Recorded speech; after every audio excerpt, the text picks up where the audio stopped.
Salut à tous, on se retrouve pour l'épisode 1885 du Zap Image. On commence aujourd'hui en ce mercredi 20 juillet avec un anniversaire aujourd'hui, c'est celui de Lucas Digne. Le joueur français fête aujourd'hui ses 29 ans, le joueur de Aston Villa, bon anniversaire à lui.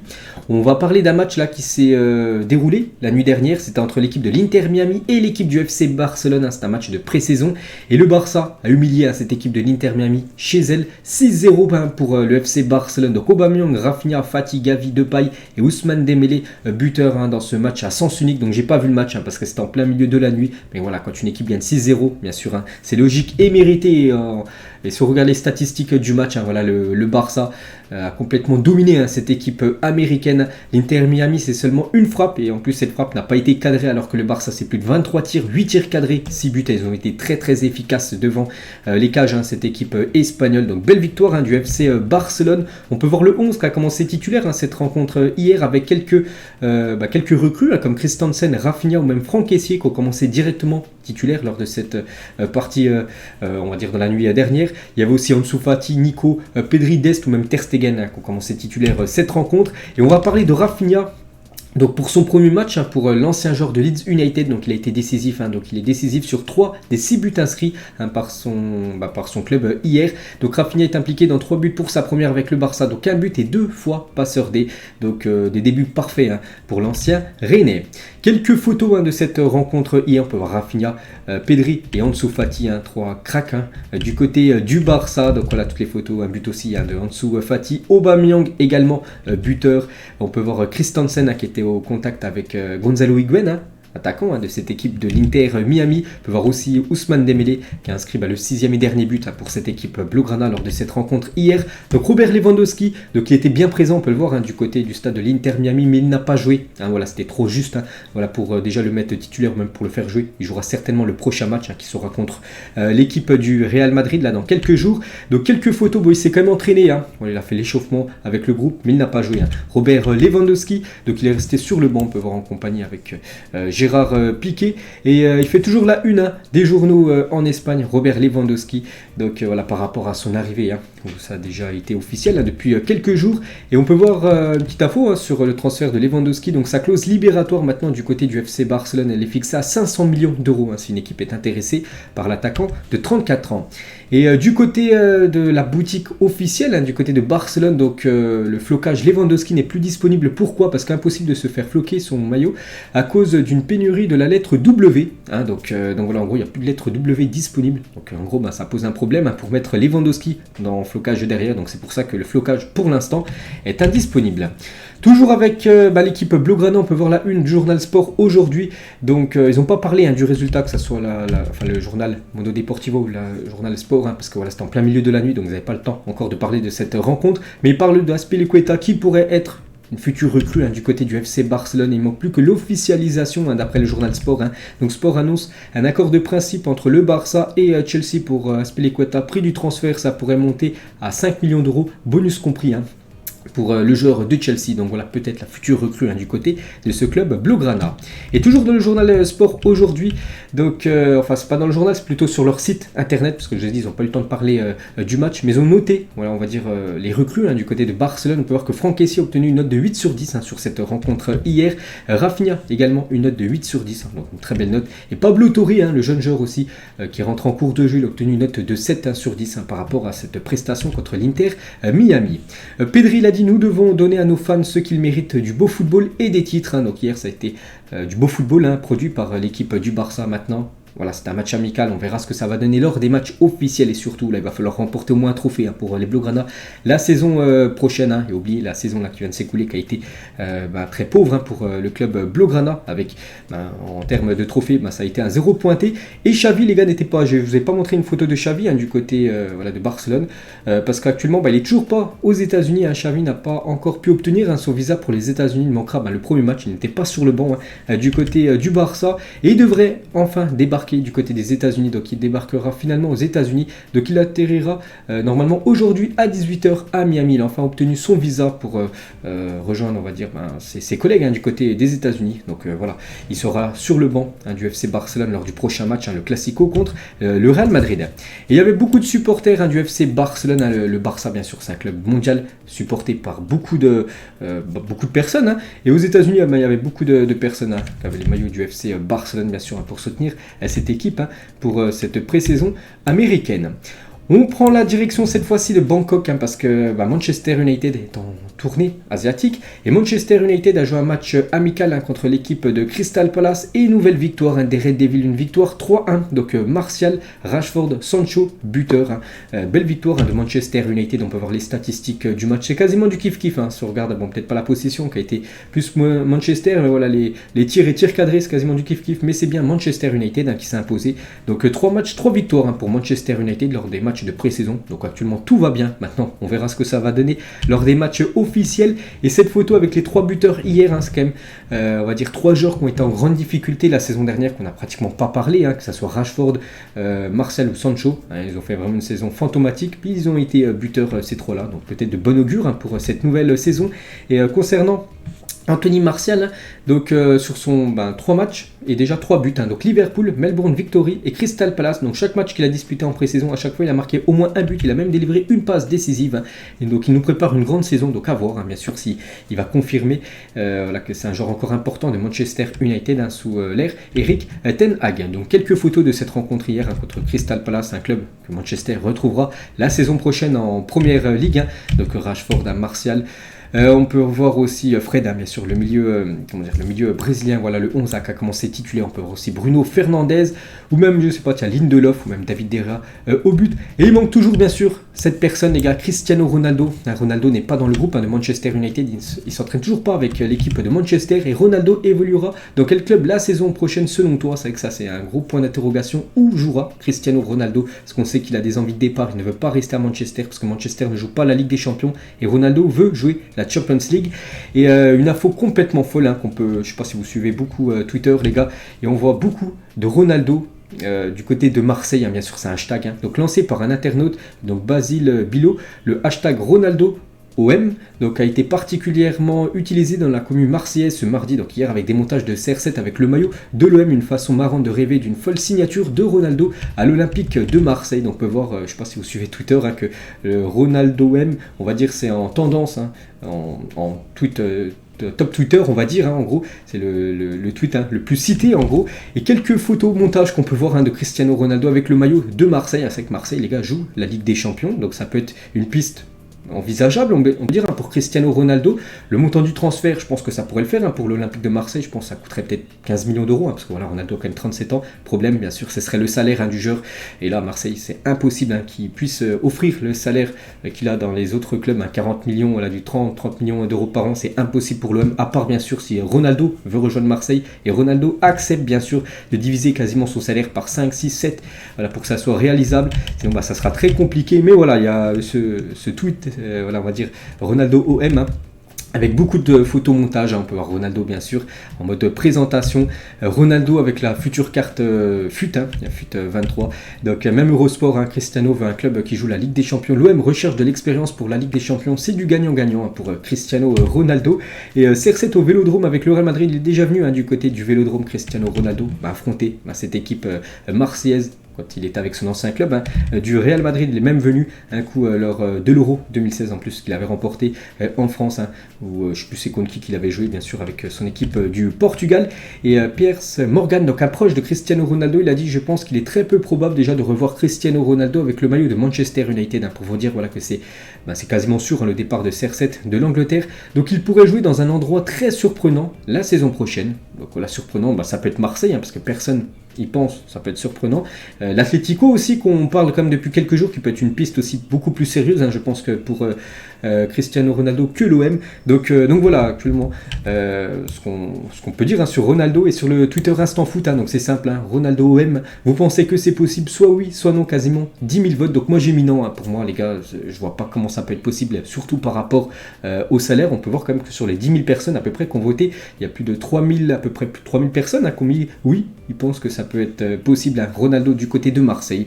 Donc on verra, les gars. Pour l'instant, c'est juste un hashtag qui a été lancé sur Twitter. Pour l'instant, il n'y a rien de chaud. Mais bon, vous savez que des fois dans le foot, ça peut aller très très vite. Donc ce serait énorme, bien sûr, de voir Cristiano Ronaldo à Marseille et Léo Messi à Paris. Très peu probable, mais imaginez le retour d'un classico entre ces deux GOAT.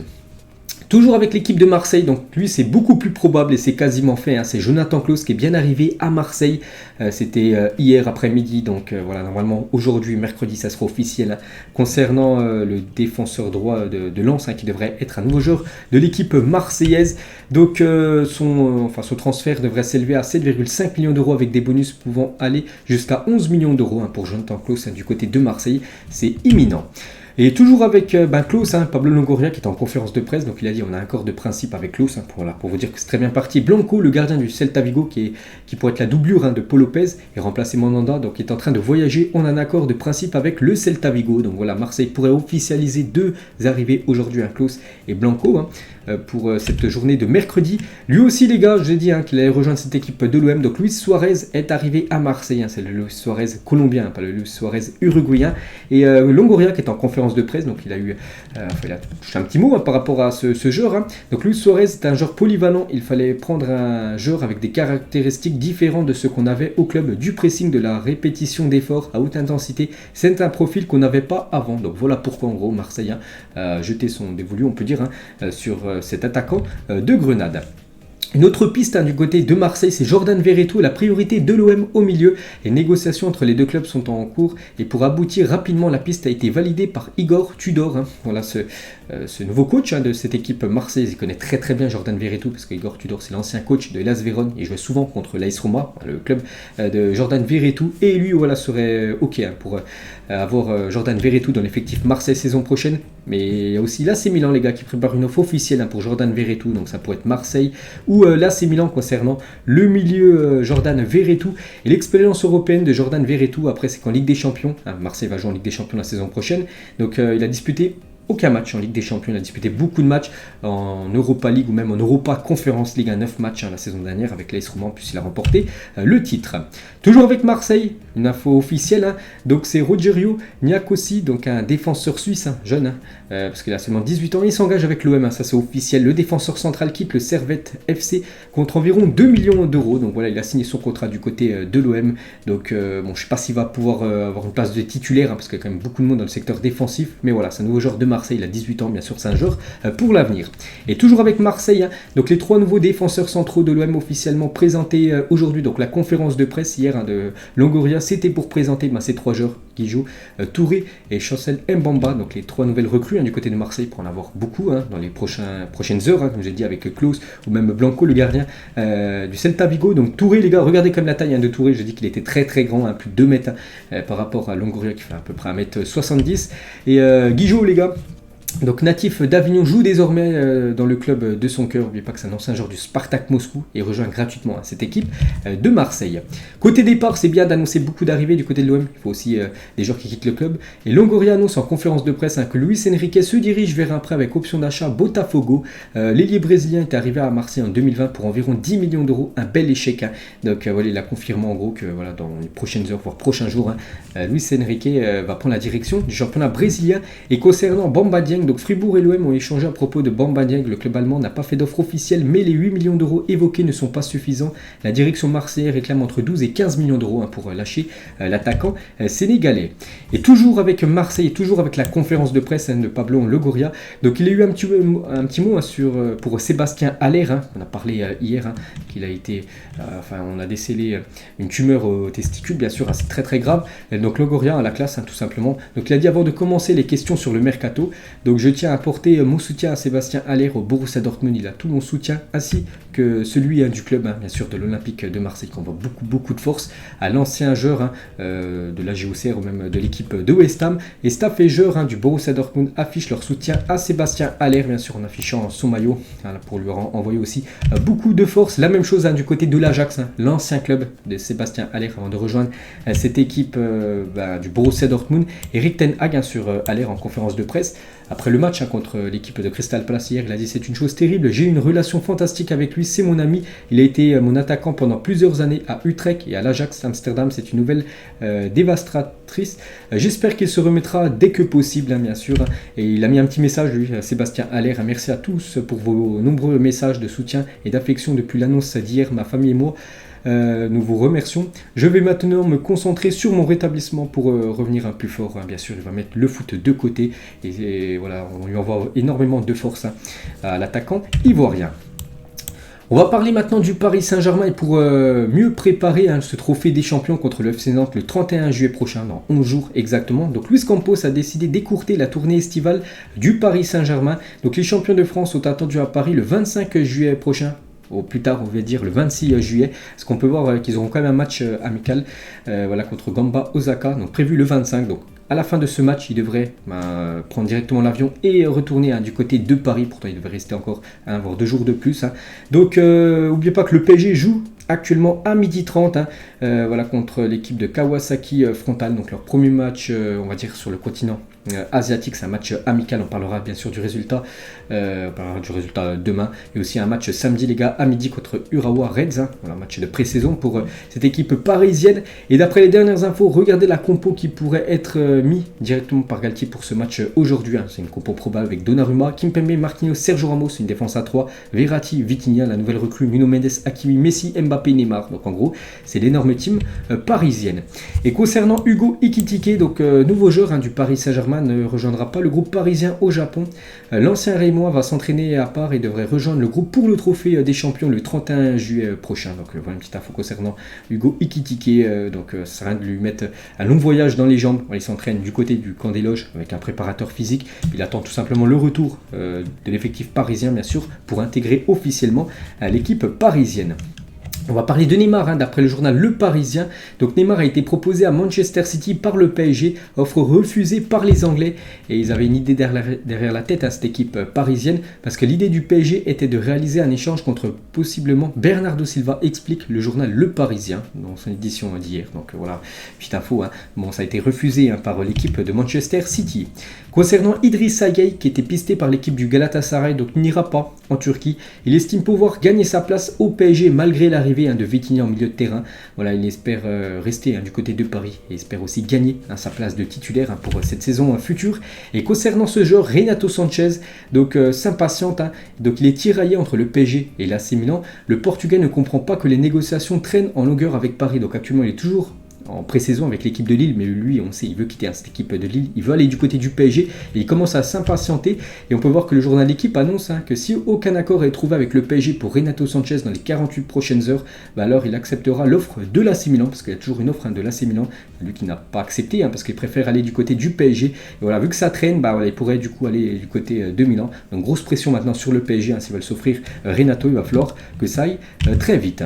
Et concernant Kurzawa, donc un joueur du PSG, enfin un joueur, parce qu'on va dire plutôt un joueur qui est tout le temps sur le banc, vu qu'on ne le voit jamais, donc qui pourrait peut-être aller du côté de Leeds et Everton, parce que Kurzawa a été proposé à ces deux équipes anglaises.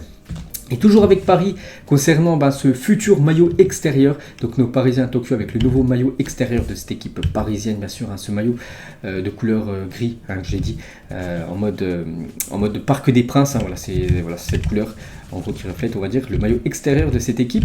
Et concernant l'équipe de Manchester City, elle aussi a dévoilé ce nouveau maillot extérieur. Je l'avais déjà montré, il avait fuité ce maillot, cette fois-ci c'est bien officiel, donc ça sera un maillot de couleur rouge et noir, le maillot extérieur de cette équipe de Manchester City. Moi je le trouve sublime, il est vraiment très très beau. On peut voir Phil Foden, Kevin De Bruyne, ou même bien sûr le nouveau crack Erling Haaland du côté de Manchester City, et toujours avec City, donc changement de numéro, donc officiel Cancelo, ce joueur tellement sous-côté, il est tellement fort, Cancelo, certainement je pense actuellement c'est le meilleur latéral au monde, que ce soit côté gauche, côté droit, il est tout simplement énorme, donc change de numéro Il portera le numéro 7 avec Manchester City. Donc le 7, c'était l'ancien numéro de Sterling. Sterling a quitté le club pour rejoindre Chelsea. Du coup, c'est Cancelo qui récupère ce numéro 7, donc avec le maillot domicile et le maillot extérieur. Ce sublime maillot pour Manchester City. On va parler du Real Madrid et à la Vamos, le USA Tour. Voilà, on va dire pour cette équipe madrilène. N'oubliez pas que le Real Madrid va jouer 3 matchs de pré-saison avant de jouer leur premier match officiel, en plus un match qui pourrait déjà être un trophée pour le Real, la Super Coupe d'Europe contre l'équipe de Francfort. Bref, le 24 juillet prochain, 5h heure française, j'ai dit 4h hier, c'est bien 5h, le coup d'envoi à Las Vegas, Real Barça, donc énorme choc bien sûr, classico. Le club américain, donc une équipe mexicaine, ça sera le 28 juillet prochain, 4h30 du matin, c'est la heure française, San Francisco, et contre la Juventus le 31 juillet prochain à 4h à Los Angeles, puis ça sera là après le 7 août, le match contre Francfort en Finlande pour le Real Madrid, cette super coupe d'Europe. Et les convoqués pour la tournée aux États-Unis, voilà tous les joueurs en gros convoqués. Donc en gros, Ancelotti a appelé quasiment tout le monde. Tout le monde est disponible voilà, pour cette tournée américaine. Donc l'arrivée des joueurs du Real Madrid à Los Angeles, donc j'ai dit qu'hier ils allaient arriver aux alentours des 3h heure française, l'après-midi. Ils sont bien arrivés, tout s'est bien passé lors du trajet en avion. Et on peut voir du côté des États-Unis, on peut voir Rudiger, la nouvelle recrue, Fede Valverde, Asensio, les cracks brésiliens, donc Casemiro, Edermito et surtout Vinícius Junior, Ancelotti avec Casemiro, même Toni Kroos avec Carvajal. Il y avait beaucoup de supporters aussi du Real Madrid du côté des États-Unis. Et Benzema, les gars, j'avais dit qu'il allait retrouver le groupe du Real Madrid mardi, donc c'était hier. Donc il a bien retrouvé ses coéquipiers à Los Angeles, Karim Benzema. Donc voilà le futur Ballon d'Or bien sûr, de retour du côté du Real. On va voir une photo avec son coach Carlo Ancelotti. On va parler d'un gros transfert. On l'a annoncé depuis quelques jours. Voilà, ça c'est fait. C'est que ce mercato 2022, les gars, il est encore très très lourd à niveau transfert. Il y a d'énormes joueurs qui ont changé de club. Et cette fois-ci, c'est Mathys de Ligt et c'est officiel. Signe au Bayern Munich. Un montant du transfert 70 plus 10 millions de bonus, ce qui monte à 80 millions d'euros. Je l'avais dit hier. Voilà, c'est officiel. Tout a été signé. Donc en gros, l'argent récupéré de Lewandowski a été investi directement sur Mathys de Ligt, le défenseur néerlandais. Du coup, les Bavarois, voilà, on peut le voir déjà qu'il a passé sa visite médicale, tout s'est bien passé pour l'ancien défenseur du coup de la Juventus, donc il portera le numéro 4 du côté du Bayern Munich.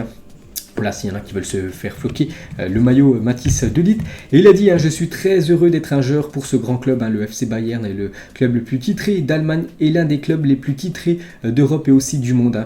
On sait que bien sûr, voilà, le Bayern, l'une des plus grandes équipes de l'histoire du football. Il est très très content de rejoindre cette équipe bavaroise, Mathys de Ligt. Et le mercato quand même du Bayern, il est quand même énorme avec Mazraoui qui est arrivé gratuitement, Gravenberch qui est arrivé, je crois c'était pour 20 millions d'euros, Sadio Mané qui est arrivé, je crois c'était aux alentours des 38 millions d'euros, je crois que les bonus, de Ligt, donc 80, c'est un gros transfert, mais voilà, il est encore jeune, Mathys de Ligt, bien sûr c'est un joueur qui va rester je pense 5-6 ans du côté du Bayern. Il a signé 5 ans, j'ai oublié de vous dire, jusqu'en 2027, Gnabry qui a prolongé jusqu'en 2026 et Thomas Müller qui a également prolongé d'une saison supplémentaire, l'infatigable joueur allemand. Donc pour l'instant, voilà, c'est une masterclass ce mercato bavarois.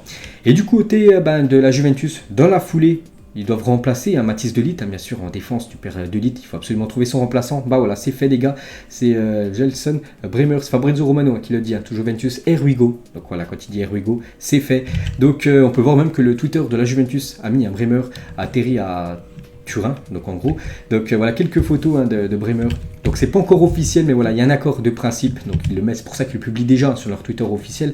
La Juventus, ça sera certainement officiel, il va passer sa visite médicale, ça sera vraiment officiel dans la journée, mais voilà, quand la Juventus met déjà des photos de Bremer, donc voilà, ça va se faire. Donc concernant ce joueur, donc accord trouvé entre la Juventus et le Torino pour Bremer. Donc montant du transfert 40 plus 7 millions de bonus. Donc l'argent récupéré en vendant de Ligt est investi directement, enfin une partie à la moitié est investie directement concernant ce joueur qui sera le remplaçant de Mathys de Ligt du côté de la Juventus Turin. Et un petit rappel les gars sur ce défenseur que personne, je pense, enfin il y en a qui le connaissent, mais voilà, et on ne parle pas trop de ce joueur vu qu'il jouait du côté du Torino. Il est le joueur qui a effectué le plus d'interceptions dans les 5 plus grands championnats d'Europe en 2021-2022, la saison dernière. Et il a récupéré plus de balles balle que tout autre défenseur central dans les top championnats européens, donc les 5 gros championnats. Donc n'oubliez pas que c'est lui qui a été élu meilleur défenseur de l'année en Serie A, donc devant des autres énormes défenseurs du côté du championnat italien. Donc voilà, la très très belle recrue pour cette équipe de la Juventus Turin. Et du coup, pour le remplacer du côté du Torino, parce qu'à chaque fois qu'un joueur part, il faut trouver son remplaçant. Donc du coup, ça devrait être le joueur lyonnais Jason Denayer qui va signer au Torino pour remplacer Bremer, qui a pris la direction de la Juventus Turin. On va parler de ce joueur aussi, Paulo Dybala. Pour l'instant, c'est pas encore officiel, Dybala du côté de l'AS Roma, mais bon, voilà, c'est une question d'heure, parce que Dybala a assisté au match hier de son nouveau club, donc l'AS Roma, face au Sporting Portugal. On peut le voir avec le maillot de l'AS Roma, Dybala. Donc voilà, c'est imminent, son officialisation du côté de la capitale italienne. Et toujours avec les transferts, donc là, par exemple, on peut voir les 3 gros clubs italiens, donc l'Inter, la Juve et l'AC Milan concernant in-out, donc en gros, qui arrive dans le club et qui quitte le club. Donc je vais pas tout dire, parce que voilà, il y en a beaucoup par exemple du côté de Milan. Donc un joueur qui rentre, c'est Divock Origi. De départ, Kessié et Romagnoli. On peut voir aussi du côté de la Juventus, Paul Pogba et Di Maria qui arrivent. Chiellini, Bernardeschi, Dybala quitte le club. On peut voir aussi du côté de l'Inter où il y a eu beaucoup de changements, de transferts. La même chose du côté de l'Espagne avec les arrivées du Real, du Barça et de l'Atlético et les départs pour ces 3 mastodontes espagnol. Et du côté de la première ligue, le Big Six, donc tout d'abord les 3 premiers clubs, Manchester City, Manchester United, Tottenham, avec les arrivées et départs, voilà, pour vous mettre à jour, pour ceux qui n'ont pas suivi, on va dire les infos transferts.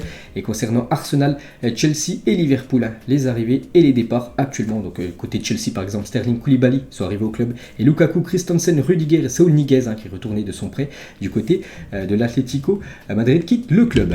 Et on va parler de Arsenal, qu'on peut voir pour l'instant, il y a juste Lacazette qui a quitté le club. Ils ont quand même recruté Vieira, Jesus, Turner, Marquinhos et Saliba, donc un retour de prêt. Et Aaron Ramsdale, donc le gardien de cette équipe, sur les objectifs d'Arsenal la saison prochaine, se qualifier en Ligue des Champions, donc en gros finir dans le top 4 et gagner l'Europa League, ce sont nos principaux objectifs là pour cette saison future. Il ne parle pas de remporter la première ligue, il sait que voilà, ils sont encore loin par rapport à Manchester City et Liverpool, qui se disputeront certainement le titre de première ligue saison prochaine. Et toujours avec les Gunners, je vous l'avais dit il y a quelques semaines, et la bande-annonce de Arsenal or Nothing vient de sortir. La mini-série reviendra sur la saison 2021-2022, donc la saison dernière, riche en rebondissements des Gunners en nous plongeant dans les coulisses du club, donc dispo sur Prime Video dès le 4 août prochain. Voilà, s'il y a des grands fans de Arsenal, il y aura une série avec plusieurs épisodes, je crois que c'est 8 épisodes pour cette équipe des Gunners, donc ça va sortir là dans une quinzaine de jours. On va parler de Nagelsmann sur le mercato du FC Barcelone. Il a dit: le Barça est le seul club qui n'a pas d'argent mais qui ensuite achète tous les joueurs qu'il souhaite. Je ne sais pas comment ils font, c'est un peu bizarre, un peu fou. Voilà ce que dit Nagelsmann par rapport au Barça, parce qu'il sait que Lewandowski, son joueur vedette, a quitté son club pour rejoindre le Barça. Donc il a eu un petit mot, un petit pic, voilà, il ne comprend pas en gros comment le Barça peut acheter tous les joueurs qu'ils veulent. Rafinha, Lewandowski, alors qu'ils n'ont pas d'argent, les finances sont dans le rouge, côté Blaugrana. Voilà le petit pic envoyé au Barça. Et il parle aussi de Lewandowski, parfois quand on joue avec Lewandowski on était un peu plus facile à défendre, maintenant nous serons plus flexibles en attaque, nos fans n'ont pas à s'inquiéter. Donc là en gros il envoie un petit message aussi, un petit pic à Lewandowski, en gros, voilà, que pas grave, en gros, qu'il a quitté le club. Les fans du Bayern n'ont pas à s'inquiéter, bien sûr, par rapport au départ de Lewandowski. Et Pini Zahavi, les gars, l'homme à l'origine du transfert de Neymar au PSG et de Lewandowski au Barça. C'est vrai qu'on parle beaucoup de Jorge Mendes, ou même Mino Raiola, qui nous a quitté il y a déjà quelques semaines en super agent, mais il faut oublier aussi que Pini Zahavi, les gars, c'est aussi un agent très influent, l'agent par exemple de Lewandowski, ou même de Neymar.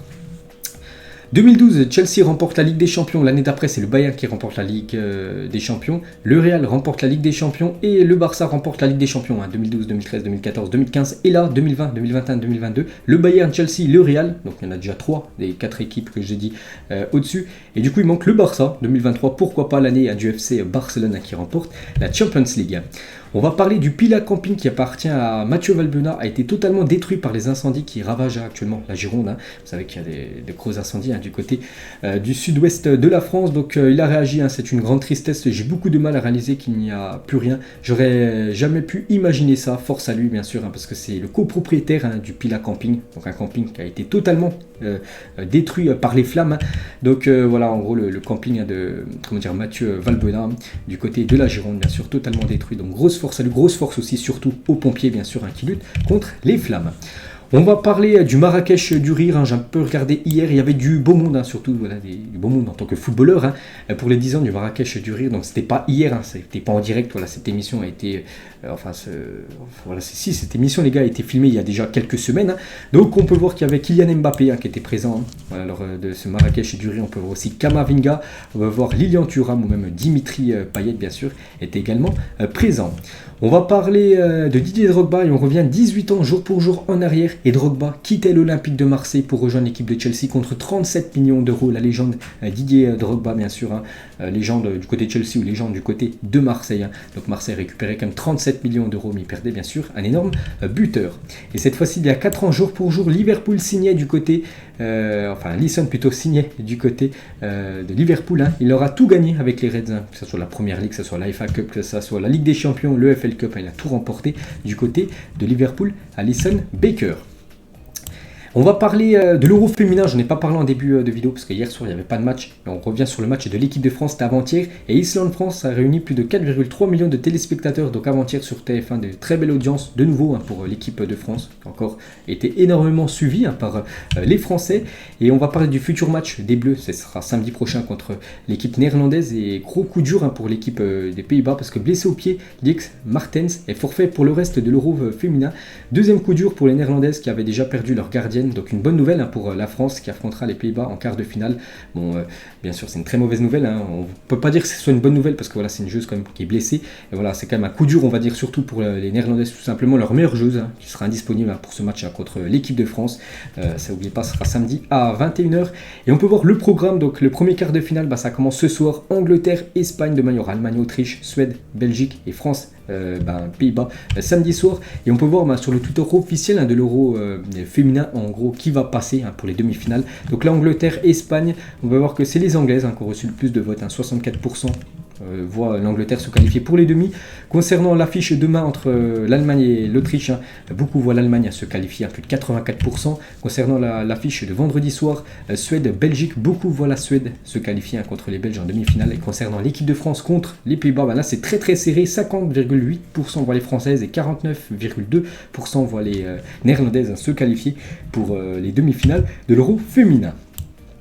Et on finit les gars cet épisode du jour et on revient bien sur la grosse info, hein, voilà, Ronaldo du côté de l'OM, enfin les hashtags, hein, bien sûr Ronaldo OM, hein, qui ont été lancés sur Twitter. Et on revient voilà sur cette question, donc très simple, hein, vous pensez que c'est possible, oui ou non? Donc n'hésitez pas à mettre en commentaire pour vous, est-ce que c'est possible les gars la venue de Cristiano Ronaldo du côté de Marseille?